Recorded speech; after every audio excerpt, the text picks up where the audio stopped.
Man, what a night.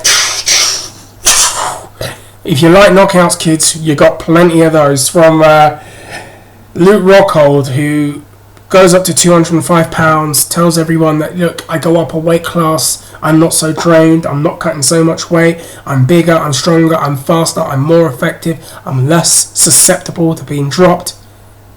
Happened in that fight. Jan Blachowicz makes himself a household name, or more of a household name than he was coming into it. And what a knock. I mean, wow. He hit him so hard, the boy probably thought he was doing a Ralph Lauren shoot, with the flashing light. Ching! And to be honest with you, I kind of foresaw it, because Rockhold did this interview, made a fair case about going up to 205, talks about fighting John Jones. Let me get that window off. Talks about fighting John Jones, and then says that the Bisping loss was a fluke. And when he said that, I was like, well, I don't think you learned anything from that one. Then you have Amanda Nunes. I mean, geez, this woman's an animal. This woman's a different level of animal. You look at her resume, minus the Zingano loss, beats Miesha Tate. I think she broke Tate's nose or something like that, didn't she? Beats Ronda Rousey.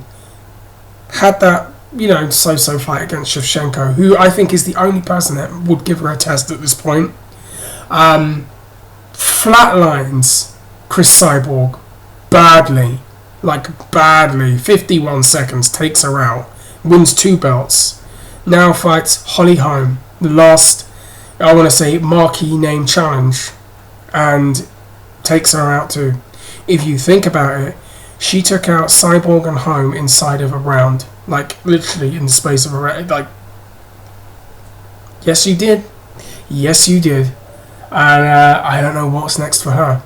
I'm going to talk about the John Jones fight now, because I know what I want to talk about after that. So John Jones fights Thiago Santos. He's been on his best behaviour. We've had no funny business this week. Hopefully we don't get any funny business within the next 2 weeks.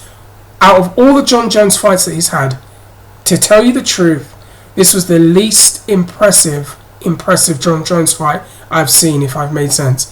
He gets out, he gets the win. It looked like he was trying to feel him out in the first round, kind of had a little bit of a hard time reading what Thiago was trying to do. And while he got the split decision, it's interesting that Thiago was clearly hurt in this fight as John had effectively attacked the legs. But it just was like John didn't have that, when you just see John pour it on someone, and it's like, well, to tell you the truth, that guy looked like it was like a mismatch. That didn't happen this time, and I think he was a little bit fearful of Santos's power, and I wonder if it was some of that and the fact that, I'm not putting myself at risk here. What's next for John, though? I don't know.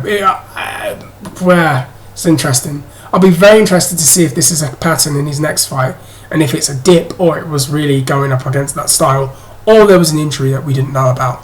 But it was just interesting because he looked a little bit vulnerable in a way in that fight. Then we can go to how you become a star in 2019. Jorge Masvidal and Ben Askren. Bloody hell, mate. Let me have a sip of this, right? Fans were looking forward to this one. You know why? Because why do people... Oh, come on, kids, stop this. Masvidal and Askren, 2 personalities to me that are not contrived in 2019. You have the highly regarded Ben Askren, Brendan Schaub, Joe Rogan, who's the other one? Robin Black, who's the other geezer? Luke Thomas, all saying this guy needs to be in the UFC. And yes, I concur with those statements. With his wrestling pedigree, the fact that he's winning all the fights he can outside of the UFC, and he was unbeaten in MMA, he's a guy that should be there. And he can talk, he's a good talker. So, he should be in the UFC, I agree with that. And unlike Colby Covington, he's not contrived. It doesn't feel like he's sitting there with a little notepad watching television shows going, oh, that sounds cool. He comes off as authentic. Masvidal, completely different to Askren, comes off as authentic. Masvidal reminds me of Scarface and Razor Ramon. You remember Razor Ramon back in the day? He's got that Razor Ramon vibe about him.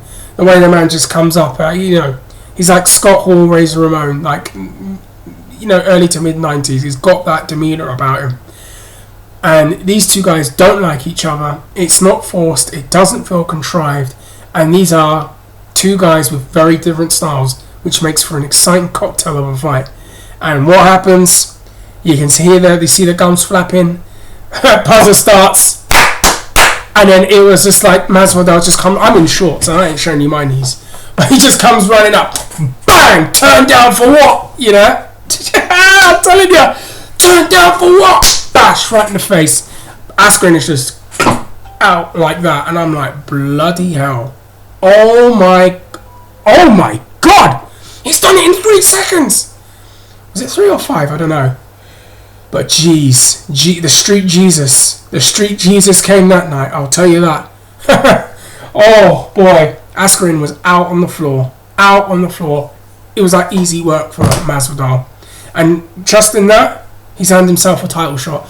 Guys, listen, I don't care about this Colby Covington thing. I've not actually spoken about him, because I've barely done videos, for one.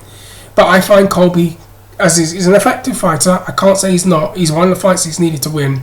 But if you ask me right now, of all the guys at welterweight that should get the title shot after everything that's unfolded this year, Jorge Masvidal, in terms of highlight reels, he beat our boy Darren Till.